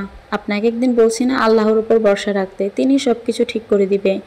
দেখবেন আপনি সুখী হবেন। শুধু আল্লাহর রহমতের উপর বিশ্বাস রাখুন। হাসিবের কথাগুলো শুনে মনটা এমনি ভালো হয়ে যায়। আল্লাহর প্রতি তার অগাধ আস্থা ও বিশ্বাস দেখে খুব ভালো লাগে। আর 3 দিন পর খ্রিস্টানদের বড়দিন, তাই লন্ডন শহর জুড়ে সাজ সাজ রব। ফ্ল্যাটের মালিক হাসিবকে ইনভাইট কার্ড দিয়ে গেছে তার বাসায় বড়দিনের পার্টিতে যাওয়ার জন্য। হাসিব ভার্সিটি থেকে এসে আমাকে বলছে, ইসরাত রেডি হয়ে নেন, ক্রিকেট খেলে দেখতে যাব। আজ বাংলাদেশ বনাম ইংল্যান্ডের টি-20 ম্যাচ। আমি 2টা টিকিট নিয়ে আসছি, ভাবলাম আপনাকে নিয়ে খেলা দেখব। আপনার তো ক্রিকেট খেলা অনেক প্রিয়। আমি হাসিবকে না করে দিলাম, বললাম আমি অনেকক্ষণ বসে থেকে খেলা দেখতে পারবো না, আমার কষ্ট হবে। সে আর জোর করেনি। আমি ইচ্ছে করে তার সাথে গেলাম না। যখন হাসিব আমাকে সঙ্গে নিতে চাইল তখন আদিবের বলা কথাগুলো মনে পড়ে গেল। আদিব বলেছিল আমি তার সাথে গেলে লোকে হাসাহাসি করে বলবে এমন ছেলের কালো বউ। হাসিব তো সুন্দর ফর্সা, তার সাথে আমি গেলে মানুষ যদি হাসাহাসি করে। আমি চাই না আমার জন্য হাসিব কারো কাছে ছোট হোক। যত দিন যাচ্ছে মানুষটার প্রতি অনেকটা শ্রদ্ধাবোধ বেড়ে চলেছে। আমি টিভি অন করে খেলা দেখতে বসলাম। ইংল্যান্ড ব্যাটিং করছে। এই মুহূর্তে ইংল্যান্ডের রান 1 উইকেট 9 ওভারে। মোস্তাফিজের বলে একজন আউট হলো, কিন্তু পরক্ষণেই আবার 4 ছক্কা। খেলা দেখতে আর ভালো লাগছে না। বাংলাদেশ তো হারবেই, এটা নিশ্চিত। টিভি অফ করে রান্না করতে গেলাম। রান্না শেষে হাসিবের জন্য অপেক্ষা করছি। বাসায় আসলে একসঙ্গে রাতের খাবার খাবো। খেলা শেষ হয়েছে অনেকক্ষণ আগে, এখনও হাসিব বাসায় ফিরছে না বলে টেনশন হচ্ছে। পরক্ষণে মনে পড়ল ফোন করে তো জানতে পারি কেন বাসায় আসতে দেরি করছে। ফোন করা মাত্রই হাসিব কল রিসিভ করে বলল, এই তো আমি দরজার সামনে, দরজা খোলেন। আপনি এত দেরি করলেন কেন? জানেন আমার কত টেনশন হচ্ছিল, ভাবলাম কোনো কিছু হয়েছে কিনা। আমার দিকে চেয়ে হাসিব হাসেন আরও বেশি করে। এদিকে চিন্তায় আমি মরে যাচ্ছি। হাসবো না কি করব বলেন? আমার হাতে শপিং ব্যাগ দেখে বুঝতে পারছেন না আমি কেন দেরি করে ফিরছি? নাকি সেই দিকে চোখ যায়নি? বড়দিনের শপিং করলাম। আপনি শপিং করতে যাবেন একটিবার ফোন করে জানিয়ে দিলে কি এমন হতো? আর বড়দিনের শপিং কেন করতে হবে? আমরা কি খ্রিস্টান? খ্রিস্টান নাই না তাই বলে কি বড়দিনের জন্য শপিং করতে পারি না? ফ্ল্যাটের মালিক যে আমাদেরকে বড়দিনের পার্টিতে ইনভাইট করলো, সেখানে তো যেতে হবে। তাই আমার জন্য আর আপনার জন্য কিছু শপিং করলাম। পার্টিতে যাব আমি? কি বলছেন? আমি যাব না। আমার না শুনে অভিমানের কণ্ঠে হাসিব বলল, আপনি বললেই হলো যাবেন না? আমি যা বলছি তাই হবে। আপনাকে আমার সাথে পার্টিতে যেতে হবে। আজ খেলা দেখতে যেতে বললাম, গেলেন না। কিন্তু পার্টিতে না না সেটা আমি মানব না। হাসিব শপিং ব্যাগটা আমার হাতে দিয়ে ফ্রেশ হয়ে ওয়াশরুম থেকে গেল। আমার জন্য আকাশের রঙের শাড়ি আর কসমেটিক নিয়ে আসছে। আকাশের রঙের শাড়ি আমার খুব পছন্দের। হাসিব কি করে জানলো? ও মনে পড়েছে, সেদিন হাসিব আমার কাছে জানতে চেয়েছিল আমার কোন কালার ফেভারিট। সেই ধারণা থেকে হয়তো বুঝতে পারছে আকাশের রঙের শাড়িও আমার পছন্দের। মেয়েদের কসমেটিক হাসিব ভালোই কিনতে পারে। তার তো বোন নেই, তাহলে মেয়েদের কসমেটিক কীভাবে ভালোভাবে কিনতে পারে? গার্লফ্রেন্ড থাকতে পারে, তাকে মনে হয় এগুলো কিনে দিত। গার্লফ্রেন্ড আছে কি না কখনো জিজ্ঞেস করে দেখিনি। আজ খুব জানতে ইচ্ছে করছে। ডিনার করতে বসে জানতে চাইলাম তার গার্লফ্রেন্ড আছে কি না। আমার গার্লফ্রেন্ড নেই, আমি এগুলো লাইক করি না। আগে স্টাডি কমপ্লিট করব, তারপর বিয়ে। স্কুল লাইফে একজনকে পছন্দ করতাম, পরে জানতে পারি সে আরেকজনের সাথে রিলেশন করে। জানতে পেয়ে খুব কষ্ট পেয়েছিলাম। সে থেকে প্রতিজ্ঞা করেছি কাউকে ভালোবাসবো না। যদি ভালোবাসি বিয়ে করে স্ত্রীকে ভালোবাসবো। ঘুমের মধ্যে স্বপ্ন দেখলাম আমার বাবা গুরুতর অসুস্থ, তাকে হাসপাতালে নিয়ে যাওয়া হচ্ছে। মা আর বোন খুব কান্না করছে। এমন স্বপ্ন দেখে সজাগ হয়ে গেলাম।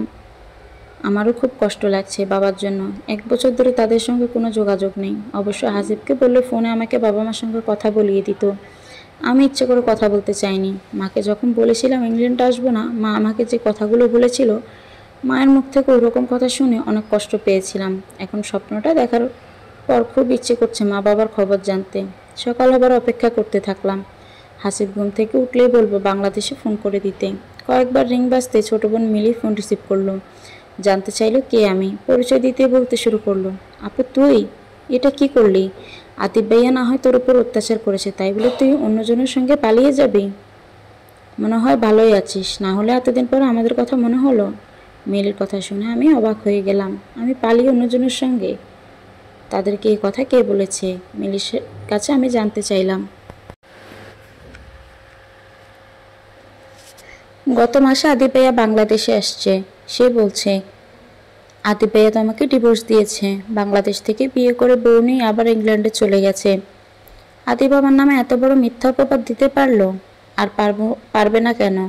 তার মতো মানুষের দ্বারা সবকিছুই সম্ভব। মিলির কাছ থেকে ফোন দিয়ে মাকে আমাকে অনেক কথা বলল। যখন বললাম আমি প্রেগনেন্ট, আদিবের সন্তান আমার গর্ভে, শুনে মা তো তেলে বেগুনে জ্বলে উঠে, বলে কার বাচ্চা পেটে নিয়েছিস, এখন বলছিস আদেবের?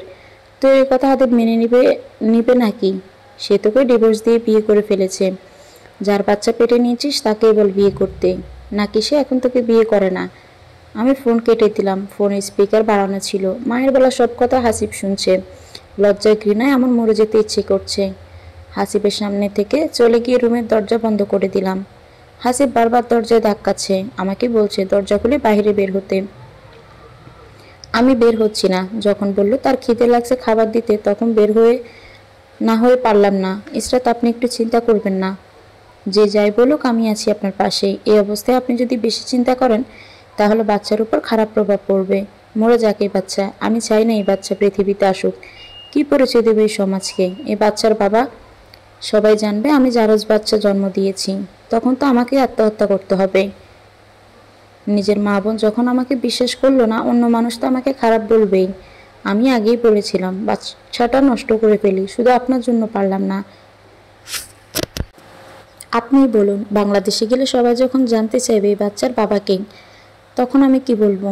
এ বাচ্চার বাবা আমি সবাইকে বলবো। তাহলে তো কেউ আর কোনো কথা বলবে না।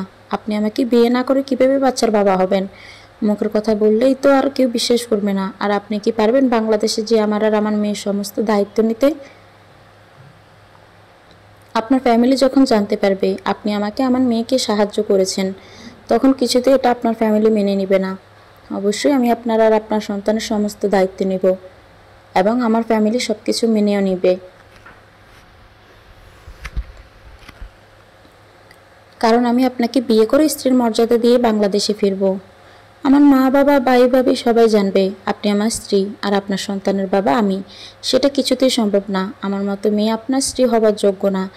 আপনি আমার জন্য যা করেছেন আমার জীবন দিয়েও তার প্রতিদান দিতে পারবো না। হাসিব বলল, সম্ভব কি সম্ভব না সেটা না হয় পরে দেখা যাবে। এখন এসব চিন্তা মাথা থেকে ঝেড়ে ব্রেকফাস্ট করে নেন। হাসিব ভার্সিটি চলে গেল। আমি হাসিবের বলা কথাগুলো নিয়ে ভাবতে থাকলাম, সত্যি কি হাসিব আমাকে বিয়ে করতে চায়, নাকি সান্ত্বনা দেওয়ার জন্য বলছে? তার মতো স্মার্ট হ্যান্ডসাম ছেলে কেন আমার মতো কালো বিবাহিত এক সন্তানের মাকে বিয়ে করতে যাবে? হাসিব ইংল্যান্ড থেকে কম্পিউটার ইঞ্জিনিয়ারিং পাশ করে গেলে অনেক ভালো মেয়ে বিয়ে করতে পারবে। 9 মাস চলছে, এখন ঠিকমতো রান্নাবান্না করতে পারি না, পায়ে পানি জমে যাচ্ছে। হাসিব আমাকে ডাক্তারের কাছে নিয়ে গেল বাচ্চা হওয়ার তারিখ জানার জন্য। ডাক্তার বলল 1 সপ্তাহ বা 10 দিনের মধ্যে বেবি হবার টাইম। এখন রান্না হাসিব নিজেই করে, আমাকে খাবার বেড়ে দেয়, কোনো কাজ করতে দেয় না। যখন ভার্সিটি বা চাকরির ডিউটিতে যায় বারবার বলে যায় কোনো ধরনের সমস্যা হলে সাথে সাথে কল করতে। মোবাইল যেন হাতের কাছে রাখি সবসময়। রাত 12টা, পেটে যেন কেমন মোচড় দিয়ে ব্যথা শুরু হলো। ভাবলাম ব্যথা হয়তো কমে যাবে, তাই হাসিবকে ফোন করলাম না, কিন্তু ব্যথা আরও বেশি হতে থাকলো। হাসিবকে ফোন করলাম। 10 মিনিটের মধ্যে হাসিব চলে আসলো অ্যাম্বুলেন্স নিয়ে। হাসপাতালে নিয়ে যাবার আধা ঘন্টা পরে নর্মাল ডেলিভারি হলো। বাচ্চাকে প্রথমে হাসিব কোলে নিয়ে কপালে চুমু খাইলো, পরে আমার কাছে দিল। হাসিব অনেক খুশি হয়েছে মেয়েকে কোলে নিয়ে। আমিও খুশি হলাম আমার মেয়েকে আমার বুকে জড়িয়ে ধরে। 7 দিন পর হাসপাতাল থেকে বাসায় গেলাম। বাচ্চার নাম এখনও রাখা হয়নি। আমি বললাম হাসিবকে বাচ্চার নাম রাখতে। হাসিব বলে আমাকে নাম রাখতে। হাসিবকে আমি বলে দিয়েছি যতদিন সে বাচ্চার নাম না রাখবে ততদিন বাচ্চার নাম বিহীন থাকবে। আচ্ছা, বেবির নাম নিধি রাখলে কেমন হয়? হাসিব আমাকে বলল, অনেক সুন্দর নাম, কিন্তু শুধু নিধি, তার আগে পরে কোনো কিছু থাকবে না, নাকি অনলি নিধি? হাসিব বলল, আগে পরে যাই রাখতে হয় সেটা আপনি রাখবেন। আমি রাখলাম রুবাইয়াত। দুইজনের নাম মিলে হলো রুবাইয়াত নিধি। হাসিব নিধিকে অনেক আদর করে। কখনো কখনো কেউ নিজের সন্তানকে এতটা ভালোবাসে না। নিধির 1 বছর পূর্ণ হয়েছে। হাসিব নিধির জন্য সোনার চেন নিয়ে এসে নিধির গলায় পরিয়ে দিয়ে বলল, সোনার চেন, আমার মেয়েকে খুব সুন্দর দেখাচ্ছে। নিধি হাসিবকে পাপা বলে ডাকে। নিধিও হাসিব বলতে পাগল। হাসিব যতক্ষণ বাসায় থাকে নিধি হাসিবের কাছেই থাকে। আমার কোলে আসতে চায় না, খাবারও হাসিবের হাত থেকেই খায়। হাসিব যখন বাসায় না থাকে নিধি তখন কান্না করলেই বলে পাপ্পার কাছে যাব, পাপার কাছে যাব। সানডেতে হাসিব নিধিকে নিয়ে পার্কে ঘুরতে যায়, মাঝে মধ্যে আমাকে সাথে করে নিয়ে যায় পার্কে ঘুরতে। আমি যেতে চাই না, হাসিব জোর করে, কি আর করা যাওয়া লাগে, না হলে হাসিব রাগ করবে। আর 6 মাস পর হাসিবের পড়াশোনা শেষ হবে, তারপর হাসিব দেশে চলে যাবে, আমাকে আর নিধিকে সাথেও নিয়ে যাবে। তাই সে চাচ্ছে আমি যেন তাকে বিয়ে করি, কিন্তু আমার মতো মেয়ের হাসিবের মতো ছেলের বউ হব এ কথা আমি ভাবতে পারি না। হাসিব আমাকে সত্যি বিয়ে করতে চাই সেটা আমি বুঝতে পারছি, কিন্তু বিয়েটা করতে চাই শুধু নিধির কথা চিন্তা করে। আমি চাই না শুধু নিধির কথা ভেবে আমার মতো একজন অসুন্দর মেয়েকে হাসিব বিয়ে করুক। সে চাইলে অনেক সুন্দরী মেয়ে তার বউ হবে। হাসিবকে বলে দিলাম বাংলাদেশে যে যা হবার হবে সেটা আপনার ভাবতে হবে না, আমি পারবো না আপনাকে বিয়ে করতে। হাসিব জানতে চাইল তাকে বিয়ে করতে আমার প্রবলেম কি। কোনো প্রবলেম নেই, আপনাকে স্বামী হিসেবে পাওয়া যে কোনো মেয়ের ভাগ্য, সেই ভাগ্য আমার নেই, আমি আপনার যোগ্য না। আমি চাই না শুধু নিধির বাবার পরিচয় দেওয়ার জন্য আপনি আমাকে বিয়ে করেন। আপনি অনেক ভালো, সুন্দরী মেয়ে বিয়ে করতে পারবেন। আমাকে বিয়ে করলে আপনি সমাজের কাছে অপমান, আপনার পরিবারের কাছে হাসির পাত্র হবেন, আপনার জীবনটা নষ্ট হয়ে যাবে। আপনার কথা শেষ হয়েছে? যদি হয়ে থাকে এখন আমার কথা শুনেন। আমি শুধু নিধির বাবা হতে না, আপনার স্বামী হতেও চাই। আমি নিধিকে যেমন ভালোবাসি আপনাকেও তেমন ভালোবাসি। আর কি বললেন? আপনাকে বিয়ে করলে আমার জীবন নষ্ট হয়ে যাবে? আমার জীবন তো নষ্ট হবে নিধিকে আর আপনাকে কাছে না পেলে। সমাজের কাছে আমি হাসির পাত্র হবে, এটা বললেন? ধিক্কার এমন সমাজকে, যে সমাজ আপনাদের মতো মেয়েদেরকে আদিবের মতো মানুষের হাতে রক্ষা করতে পারে না। আমি আপনাকে ভালোবাসি, আপনাকে বিয়ে করব, এরপর আর কোনো কথা শুনতে চাই না। আমি যা বলছি তাই হবে। আমাদের বিয়ে হয়ে গেল, কিন্তু আমাদের মধ্যে কোনো রকমের শারীরিক সম্পর্ক হলো না। দুজন আমরা 2 রুমে থাকি। হাসিব কখনো বলেনি তার রুমে থাকতে। সে যদি থাকতে বলতো অবশ্যই আমাকে তার রুমে থাকতে হতো। এখন হাসিব আমার স্বামী, সে বললে তো আমি না করতে পারতাম না। তার পুরো হক আছে আমার উপর। সব কিছু আগের মতোই চলতে থাকলো। হাসিব আমাকে আপনি করে বলে, এটা আমার খারাপ লাগে। হাসিবকে বলছি এতদিন না হয় আপনি করে বলেছেন, এখন কি আপনি করে বলবেন? কখনো তো শুনিনি স্বামীতে স্ত্রীকে আপনি করে ডাকে। না কি মন থেকে আমাকে স্ত্রী মেনে নিতে কষ্ট হয়? এখন হাসিব আমাকে তুমি করে বলে, আমিও চেষ্টা করছি তাকে তুমি করে বলার, কিন্তু পারছি না, কেমন যেন লজ্জা লাগে। হাসিব আমার কথা আমাকে ফিরিয়ে দিল, তুমি আমাকে এখন আপনি করে বলো। আমাকে কি স্বামী হিসেবে মানতে কষ্ট হয়? তার কথা শুনে আমি হেসে দিয়ে বলেছি, ওই কি বলো, আমার কথা আমাকে ফিরিয়ে দাও। তোমাকে স্বামী হিসেবে পেয়ে আমি নিজেকে ভাগ্যবতী মনে করি। তুমি বলে ডাকতে চাই, কিন্তু লজ্জায় ডাকতে পারি না। তবে আজ থেকে তুমিই বলবো। বাংলাদেশে যাবার সময় সব ব্যবস্থা হয়ে গেছে। আগামীকাল রাত 7টায় আমাদের ফ্লাইট। খুব উত্তেজিত অনুভব করছি। 2.5 বছর পর দেশে যাচ্ছি।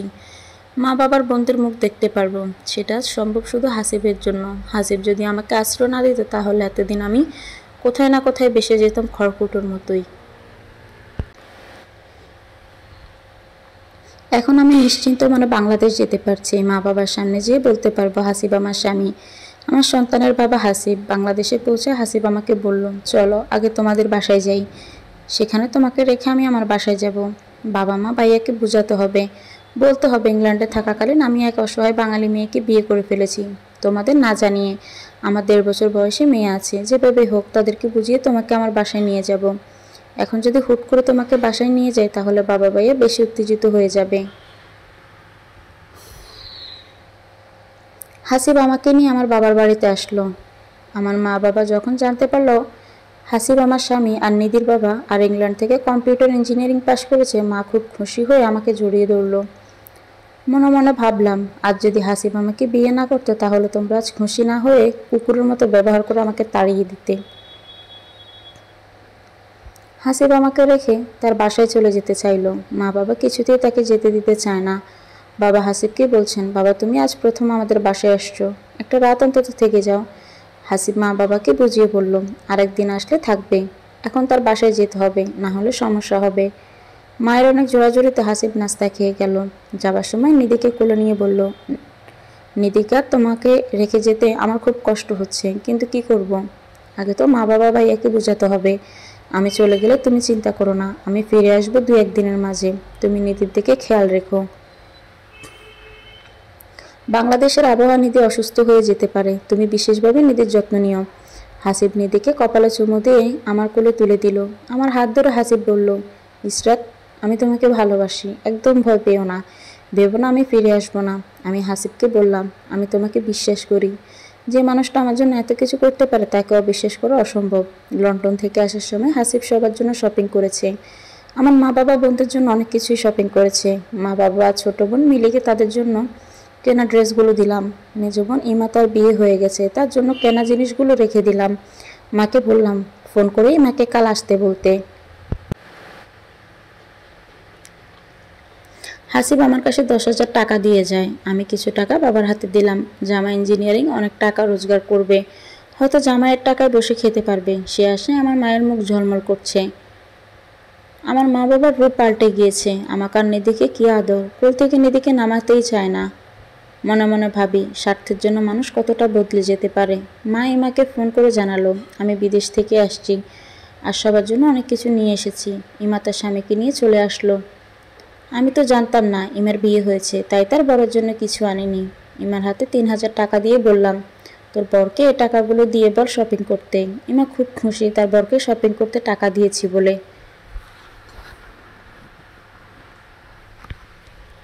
আপু, শুনলাম দুলাভাই ইঞ্জিনিয়ার, আর দেখতে বেশ সুন্দর।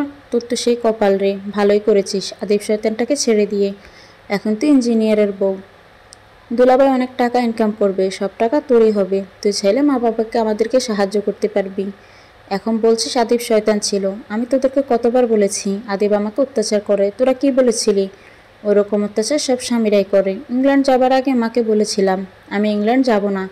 সেদিন মা আমাকে অনেক কথা শুনিয়েছে। মনে ত্যাগ দিয়ে আদিবের সাথে ইংল্যান্ড গিয়েছিলাম। ভাবছি বাঁচলে বাঁচবো, মরলে মরবো। আদিব আমাকে অন্য পুরুষের হাতে তুলে দিতে চেয়েছিল, আমি সেদিন পালিয়ে গিয়েছি। আমার ভাগ্য ভালো হাসিবের মতো মানুষের সাথে দেখা হয়েছিল। সে আমাকে আশ্রয় না দিতে এতদিন হয়তো মরে যেতাম, নয়তো কোনো পতিতালয়ে বাসিন্দা হয়ে থাকতাম। আর সাহায্যের কথা বলছিস, আমি কি করে সাহায্য করব? টাকা ইনকাম করবে হাসিব, সে যদি চায় মা বাবাকে তোদেরকে সাহায্য করতে করবে, তার আদেশ ব্যতীত আমি কিছু করব না, কারণ সে আমার কাছে অনেক মূল্যবান একজন মানুষ। ইমান মুখ কালো হয়ে গেল আমার কথা শুনে। সে আর কিছু বলল না। মিলি নিধিকে কোল থেকে নামাতেই চায় না। অনেক আদর করছে মিলি নিধিকে। নিধি বারবার পাপ্পা যাব বলছে। ভাবছি হাসিবকে ফোন দেব কিনা, সে তো তার বাসায় আছে, এখন কি ফোন দেওয়া উচিত হবে? কিন্তু এদিকে নিধি তার জন্য কান্না করছে। তখনই হাসিব ফোন দিয়ে বলল, আমি কাল সকালে আসবো তোমাদের নিয়ে যেতে। নিধি কেমন আছে? খুব মিস করছি নিধিকে, সে তোমার জন্য খুব কান্না করছে, এখনও ঠিকমতো না খেয়ে ঘুমাইছে। আচ্ছা আমি এখনই আসছি। এ কথা বলে হাসিব ফোন রেখে দিল। আমি বললাম এত রাতে আসার দরকার নেই, সকালে এসো। সে আমার কথা শুনলো না। আধা ঘন্টা পর হাসিব এসে দরজায় নক করছে। মা গিয়ে দরজা খুলে দিয়ে জানতে চাইলো, জামাই তুমি এত রাতে, কোনো সমস্যা হয়েছে কি? হাসিব মাকে বলল, না মা, কোনো সমস্যা না। ইসরাত বলল, নিধি আজ সারাদিন আমার জন্য কাঁদছে, রাতেও ঠিকমতো খায়নি, তাই চলে আসলাম। সকালে ইসরাতকে আমাদের বাসায় নিয়ে যাব। হাসিবের মেয়ের প্রতি এমন টান দেখে মা বাবা বেজায় খুশি। বাবা বলে, ভাগ্য করে এমন স্বামী পেয়েছি যার স্ত্রীর প্রতি সন্তানের প্রতি এত ভালোবাসা। সে মানুষ হিসেবে অবশ্যই অনেক ভালো। হাসিবকে বললাম, তুমি কি পাগল? এত রাতে কেন আসলে? আসার সময় আম্মা আব্বাকে বলে আসছো? না হলে তো সকালে তোমাকে রুমে না পেয়ে খুঁজবে।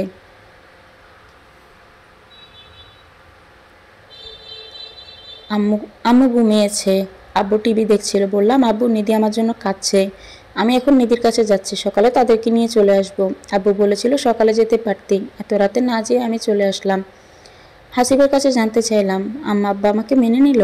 এটা তো আমার বিশ্বাস হচ্ছে না। প্রথমে তো খুব রাগারাগি শুরু করেছে। আব্বু পরে সব কিছু বুঝিয়ে বললাম। বলছি ভুল করে ফেলেছি, ক্ষমা করে দাও।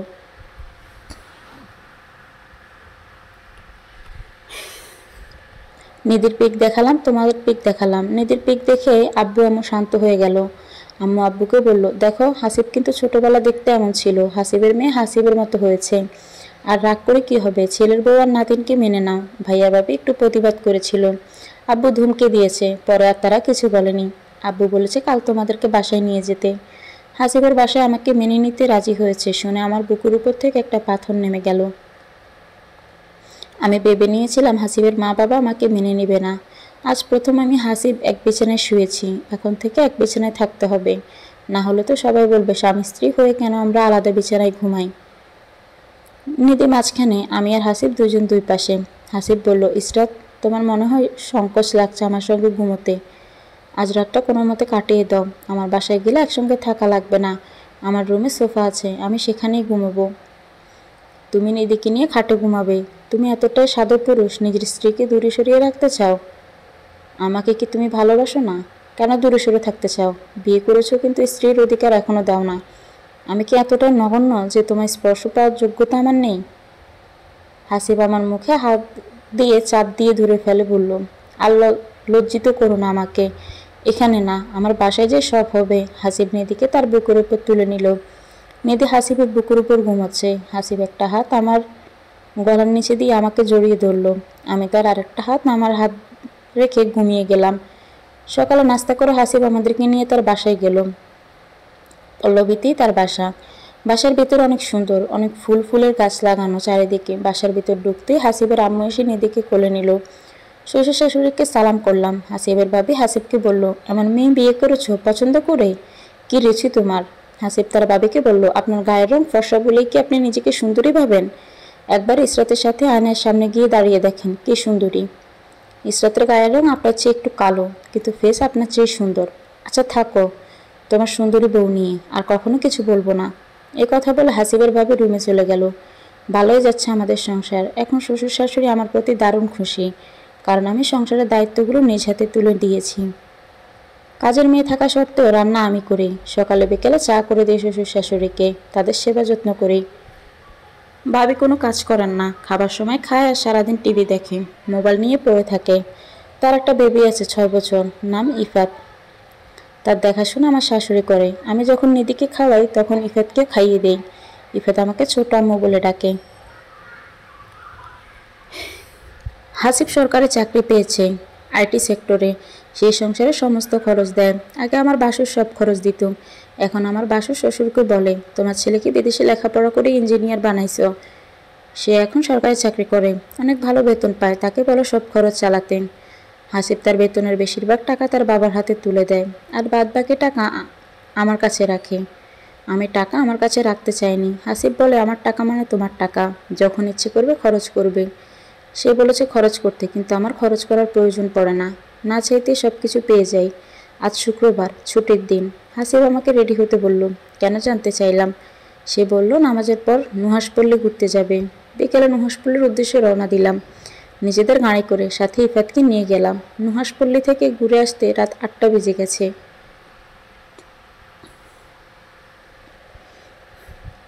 এসে হাসিব বিছানায় শুয়ে পড়ল। নিধিও ঘুমিয়ে পড়েছে। আমি শাড়ি চেঞ্জ করে আসতেই হাসিব আমাকে টান মেরে তার বুকের উপর নিয়ে নিল। বললাম, কি করছো? দরজা লক করা হয়নি। হাসিব বলল, তাতে কি, আমার বউকে আমি আদর করব, কে আসবে আমার রুমে? আমি জোর করে ছাড়িয়ে দরজা লক করে আসলাম। কি করছো? আজ এত রোমান্টিক মুড কেন? আমার যখন ইচ্ছে আমার বউকে আদর করব, তাতে কি জবাবদিহি করতে হবে? না না, জবাবদিহি করতে তো বলিনি, শুধু জানতে চেয়েছি। কোনো কথা বলবে না, চুপ থাকো, আমার কাজ আমাকে করতে দাও। হাসিব আমাকে বুঝিয়েছে স্বামীর আদর ভালোবাসা কি। আদিবের কাছে নির্যাতিত হতে হতে স্বামী নামের প্রতি ঘৃণা জন্মে গিয়েছে। আজ হাসিবকে বুঝেছি স্বামী কেমন হয়। অনেক দিন হয়ে গেল বাবার বাড়ি যাই না। সকালে হাসিব নাস্তা করতে বসছে। আমি তাকে বললাম, একটা কথা বলতে চাই। হাসিব বলল, একটা কেন? মন চাইলে 1000টা কথা বলো, আমার বউয়ের কথা আমি শুনবো। মা বাবার কথা মনে পড়ছে, তুমি যদি বলো কয়েকদিন থেকে আসবো। কয়েকদিন? সেটা কি করে সম্ভব? আমি আমার মেয়েকে ছাড়া থাকতে পারবো না। বড় জোর 2 দিন থাকতে পারবে। আমিও অফিস ছুটির পর সেখানেই চলে যাব, না হলে নিধিকে ছেড়ে আমার ঘুম আসবে না। মেয়ে যখন বড় হবে বিয়ে দিবে কিভাবে? গরজামাই রাখবো, তবু অন্য জায়গায় বিয়ে দিব না। নিধি আমার কলিজা, কলিজা ছাড়া মানুষ বাঁচে না, তেমন নিধিকে ছাড়া আমার দম বন্ধ হয়ে যাবে। অফিসে যাবার সময় হাসিব আমাকে বলে গেল রেডি হয়ে থাকতে, অফিস থেকে এসে আমাকে বাবার বাড়ি নিয়ে যাবে। 4টা 10-এর দিকে হাসিব অফিস থেকে আসলো। আমি তাকে খাবার খেতে দিলাম। খাওয়া শেষ করে সে আমাকে বলল, আম্মু আব্বুকে বলে আসো তুমি তোমার বাসায় যাবে। আম্মু আব্বাকে বললাম, তারা বলল তাড়াতাড়ি চলে আসতে, নিধিকে ছাড়া তাদের ভালো লাগবে না।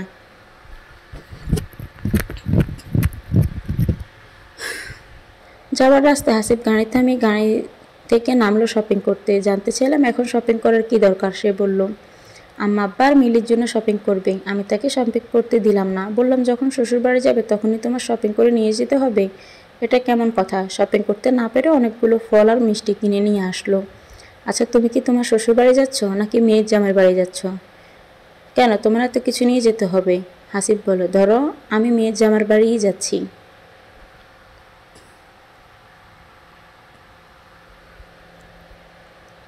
তবে মেয়ের জামাইটা বুড়ো। হাসিব হাসছে, আমিও হেসে দিলাম। নিধি বলছে মাম্মা পাপা হাসছে কেন? তোমার বুড়ো জামাই বাড়ি যাচ্ছি তো তাই হাসছি। এটা বলে হাসিব হাসতে লাগলো। গাড়ি থেকে নেমে বাড়ি যেতেই মিলি এসে জড়িয়ে ধরল আমাকে। নিধিকে কোলে নিয়ে হাসিবকে বলল দুলাভাই কেমন আছেন? হাসিব মিলির সাথে কথা বলছে। আমি মায়ের কাছে গেলাম। কিরে কতদিন পর আসলি? আমার নানুমণি কই? জামাই আসছে তোর সাথে? নিধি মিলির কাছে, হাসিব বাহিরে মিলির সাথে কথা বলছে। মা এগুলো নাও। কিরে এগুলা? মা এত কিছু কেন আনছিস? এত মিষ্টি কে খাবে? ফল তো অনেকগুলা। হাসিব এত কিছু নিয়ে এলো, বললাম কম করে নিও। জামাইয়ের মনটা অনেক ভালো রে, দেখেই বোঝা যায় সহজ সরল। হ্যাঁ মা, হাসিব অনেক ভালো, সৎ, চরিত্রবান একজন মানুষ। এ যুগে এমন মানুষ খুঁজে পাওয়া মুশকিল। মা হাসিবকে নাস্তা দিয়েছে, সে নিধিকে নিয়ে খাচ্ছে। মিলি আমাকে ডাক দিয়ে বলল আপু এদিকে একটু শুনে যাবি? কি রে কি বলবি? আপু প্লিজ তুই দুলাভাইকে বল আমাকে ল্যাপটপ কিনে দিতে। আমার সব ফ্রেন্ডদের ল্যাপটপ আছে, শুধু আমার নেই। আমি হাসিবকে এ ব্যাপারে কিছু বলতে পারবো না, তুই চেয়ে দেখতে পারিস। মিলি আমাকে অনেক রিকোয়েস্ট করে কেঁদে ফেললো। কি আর করা, ছোট বোন তো। রাতে খাবার পর হাসিব শুয়ে আছে, নিধি হাসিবের বুকের উপর ঘুমাচ্ছে। জানো মিলিনা আমাকে খুব জোর করে ধরেছে তোমাকে তার আবদারের কথা বলার জন্য। আমি বলেছিলাম তুই বল, সে তোমাকে বলতে লজ্জা পাচ্ছে। কি আবদার বলো? আমার শালি আমার কাছে আবদার করতেই পারে। মিলি ল্যাপটপ কিনে দিতে বলছে তোমাকে। হাসিব বলল মিলিকে ডাক দাও, তার মুখ থেকে শুনতে চাই। আমি মিলিকে ডাক দিলাম। মিলি হাসিবের সামনে এসে লজ্জায় কাঁচুমাচু হয়ে যাচ্ছে। আরে শালি সাহেবা বলো তোমার কি চাই? যা চাইবে তাই দেব। তোমার এই দুলাভাইয়ের কাছে যদি বলো এখনই বড় চাও তাও এনে হাজির করব। হাসিবের দুষ্টুমি কথা শুনে মিলি বলল এখন আমার বড়র দরকার নেই, এখন ল্যাপটপ দরকার। সেটা হলেই চলবে। ঠিক আছে, কাল অফিস থেকে আসার সময় ল্যাপটপ নিয়ে আসবো, কিন্তু তার বিনিময়ে আমাকে মুখে তুলে খাইয়ে দিতে হবে। আমি না আপু দিবে বলেই মিলি চলে গেল। পরের দিন হাসিব মিলির জন্য ল্যাপটপ নিয়ে আসছে, অনেক দামি ল্যাপটপ। আমি তাকে বললাম ল্যাপটপ কম দামি আছে, তুমি এত দামি ল্যাপটপ কিনতে গেলে কেন?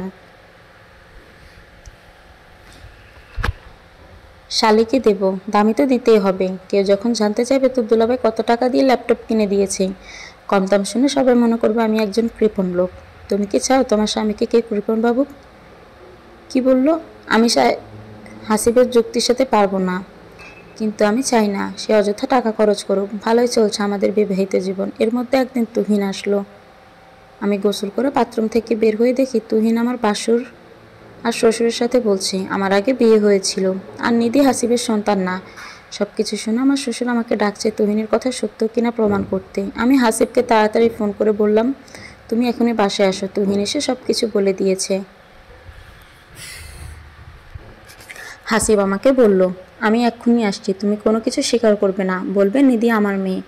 শ্বশুর আমার কাছে জানতে চাইলো তুহিন যা বলছে সত্য কিনা। আমি জীবনে কখনো মিথ্যে বলিনি, কিন্তু আজ আমাকে মিথ্যে বলতে হবে আমার মেয়ের জন্য। ভয়ে ভয়ে বললাম নিধি হাসিবের সন্তান। তুহিন জিদ করে মিথ্যা বলছে, সে আমার সঙ্গে অসভ্য আচরণ করতে চেয়েছিল, তাই হাসিব তাকে মেরেছে। সেই প্রতিশোধ নিতে সে এখানে এসেছে, মিথ্যা অপবাদ দিচ্ছে। তুহিন তো জোর গলায় বলছে আমি মিথ্যা বলছি।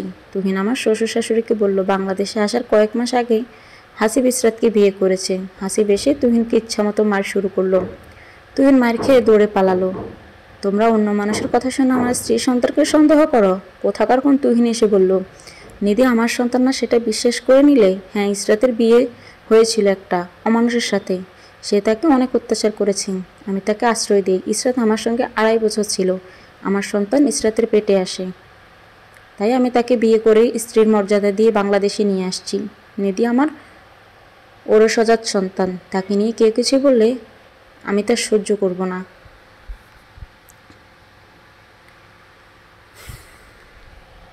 কোথাকার কোন এক তুহিন এসে বলল নিধি আমার মেয়ে না, তোমরা বিশ্বাস করে নিলে? আমি তোমাদের ছেলে, আমাকে তোমাদের বিশ্বাস নেই? আমার শাশুড়ি হাসিবের কাছে এসে বললেন নিধি তোর সন্তান, আমি বিশ্বাস করব। তুই আমাকে চুয়ে কসম করে বল। তোমাকে ছুঁয়ে কসম করে প্রমাণ দিতে হবে নিধি আমার মেয়ে কি না? বাহ, দারুণ যুক্তি। অন্যজনের কথায় যদি কসম করে প্রমাণ দিতে হয় নিধি আমার সন্তান কিনা, তাহলে থাকো তোমরা তোমাদের অবিশ্বাস নিয়ে। আমি ইসরাত আর নিধিকে নিয়ে এই বাসা থেকে এখনই চলে যাচ্ছি।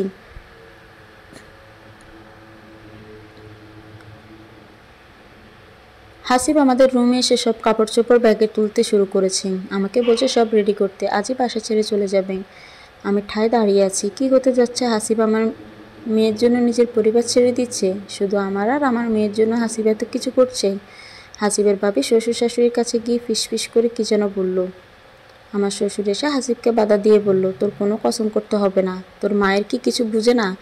বাবা তুই যাস নি বাসা থেকে। শ্বশুরের কথা শুনে হাসিব বলল, যাব না ঠিক আছে, কিন্তু আজকের পর এ বিষয়ে যেন একটা কথাও না হয় এই বাসায়। আমি যদি কখনো শুনি আমার মেয়েকে নিয়ে কিংবা ইসরাতকে নিয়ে কোনো সমালোচনা হয়, সেদিনই আমি এখান থেকে চলে যাব। কথাটা সবাই মনে রেখো।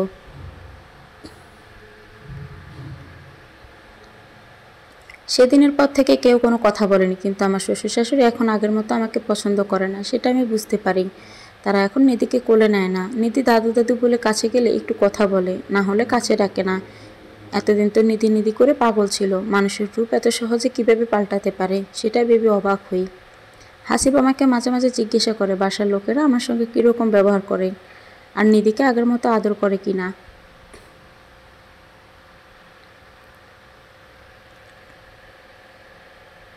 তাকে আমি মিথ্যে বলি, সত্যটা জানতে পারলে হাসিব কষ্ট পাবে। এ বাসায় সে এক মুহূর্ত থাকবে না। আমি চাই না আমাদের জন্য হাসিব তার বাবা মাকে ছেড়ে দিক। দিন ভালোই যাচ্ছে। আমার শাশুড়ির এখন বড় ছেলের বউয়ের সাথে মিল হয়েছে। আমি বুঝতে পারি আড়ালে আমার নামে অনেক কিছুই বলে, কিন্তু হাসিবের বউয়ের সামনে কিছু বলে না। আমিও আড়ালের কথা ধরে মন খারাপ করি না। আমার স্বামী তো ভালো, অন্যরা যা ইচ্ছে তাই বলুক, আমার তেমন সমস্যা নেই। অফিস থেকে এসে হাসিব আমাকে জড়িয়ে ধরে খুশি খুশি মুখ নিয়ে বলল, আমি ইন্ডিয়া যাবার অফার পেয়েছি 1.5 মাসের একটা আইটি সেক্টর প্রোগ্রামে ট্রেনিং করতে। সোমবারে ইন্ডিয়া যাব, সেখান থেকে ট্রেনিং করে আসলে আমার প্রমোশন হবে। হাসিবের কথা শুনে খুশি হলাম, কিন্তু মনটা খারাপ হয়ে গেল। তাকে ছাড়া এতদিন থাকতে হবে, আর সে বাসায় না থাকলে বাসার সবাই আমার সঙ্গে খারাপ ব্যবহার করতে পারে। হাসিব যাবার সময় আমাকে বলে গেল বাসার কেউ কিছু বললে তাকে জানাতে, আর টাকা দিয়ে বলল যখন যা প্রয়োজন আব্বুকে বলবে, আব্বু এনে দিবে। আমি আব্বুকে বলে যাচ্ছি।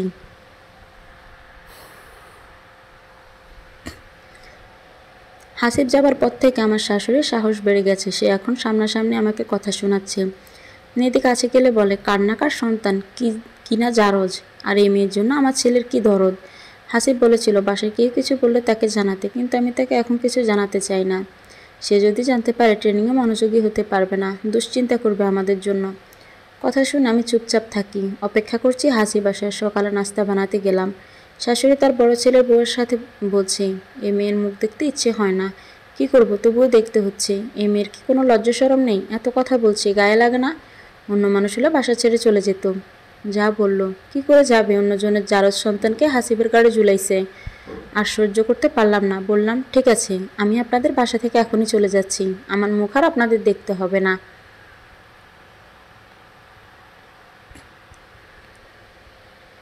একটা কথা শুনে রাখুন, আমার মেয়ে জারজ না, সে বৈধ। চলে আসলাম বাবার বাড়ি। হাসিবকে বললাম, তোমাকে ছাড়া তোমার বাসায় থাকতে ভালো লাগে না, তাই আমাদের বাড়িতে চলে আসছি। কেন আসছি সেটা বলেনি। হাসিব অবশ্যই একটু সন্দেহ করেছি। আমি বলছি এমনি আসছি, কেউ আমাকে কিছু বলেনি। হাসিব আজ দেশে ফিরবে। আমাকে ফোন করে জানতে চাইলো ইন্ডিয়া থেকে আমার আর নিধির জন্য কি কি আনবে। আমি বললাম, আমাদের কিছু লাগবে না, তুমি ভালোভাবে চলে আসো। ইমা আর মিলে আমাকে বলল, কী রে দুলাভাই, তোর জন্য শপিং করতে চাইলে তুই না করলি? আচ্ছা, আমাদের জন্য শপিং করতে বল। আমি বললাম, পারবো না, তোদের ইচ্ছে হলে তোরা বল।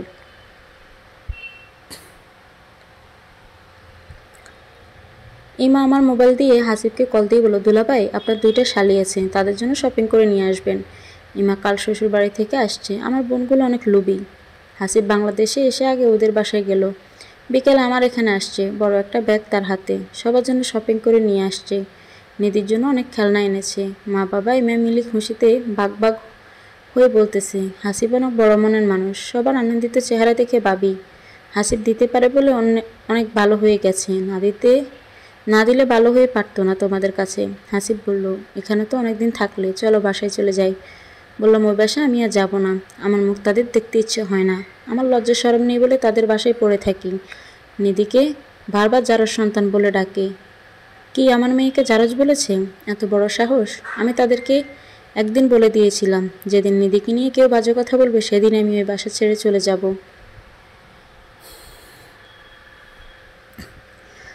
সত্যি হাসিব তার কথা রেখেছে। এখন আমরা অন্য জায়গায় থাকি। হাসিবকে মাঝে মাঝে বলি, আমাদের জন্য মা বাবার সাথে সম্পর্ক ছিন্ন করেছ। এটা আমার কেমন যেন লাগে। তুমি তো তাদের সন্তান। হাসিব আমার প্রতি উত্তরে বলে, নিধিও আমার সন্তান। যে মা বাবা আমার সন্তানকে মেনে নিবে না, সে মা বাবার সাথে আমার সম্পর্ক থাকবে না। আমি এখন 6 মাসের অন্তঃসত্ত্বা, জানতে পেরেছি ছেলে হবে। হাসিব সবসময় বলতো, আমার একটা মেয়ে আছে, এখন একটি ছেলে হলে আমার সংসার পরিপূর্ণ। তার ইচ্ছে পূর্ণ হয়েছে। নিধির 5 বছর হাসিব তাকে স্কুলে ভর্তি করিয়েছে। সকাল 7টায় হাসিব নিধিকে স্কুলে দিয়ে আসে, আবার 9টায় নিয়ে এসে পরে সে অফিসে যায়। সে সব দিক দিয়েই পারফেক্ট, স্বামী হিসেবে, বাবা হিসেবে। এখন ভাবি, আল্লাহ মানুষকে কষ্ট দিয়ে পরীক্ষা করে, দেখে আমার বান্দা পরীক্ষার উপর কেমন আস্থাশীল থাকে। আল্লাহ তো দয়াবান, তার উপর অগাধ আস্থা বিশ্বাস রাখলে একদিন না একদিন আল্লাহর অশেষ রহমত তার বান্দার উপর ঠিকই বর্ষণ করবে, ইনশাআল্লাহ।